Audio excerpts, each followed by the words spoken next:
சும்மா கிடையாது 2.0 3.0 சும்மா ரோட்டில் போகிறோன்னா ஊது ஊது ஊது. என்ன மசருக்கு ஊது ஊதுன்றீங்க? கடையை நீங்களே திறப்பீங்களாம், ஒரு தெரு தாண்டி நின்றுப்பீங்களாம் இருட்டில்.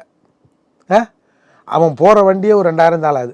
ஒரு டிஎஸ் 50 ஏதோ ஒரு கொத்தனார் சார். சட்டப்படி மது குடிச்சிட்டு ஓட்டினா ஃபைனுங்கிறது சட்டம், நான் ஒத்துக்கிறேன்.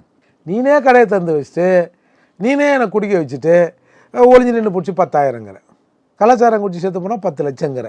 எனக்கு இது ஒன்றுக்கு ஒன்று முறைனா இல்லை. சுத்தமாக அபாலிஷ் பண்ணுங்கள். எவனா குடிச்சு வந்தேன்னா ஃபைனை போடுங்க. இல்லை ஒரு பெர்மிட், அந்த காலத்தில் இருந்த பெர்மிட் மாதிரி ஏதாவது ஒன்று கொடுங்க. ஏதாவது ஒரு ரெகுலேட் பண்ணல சார்.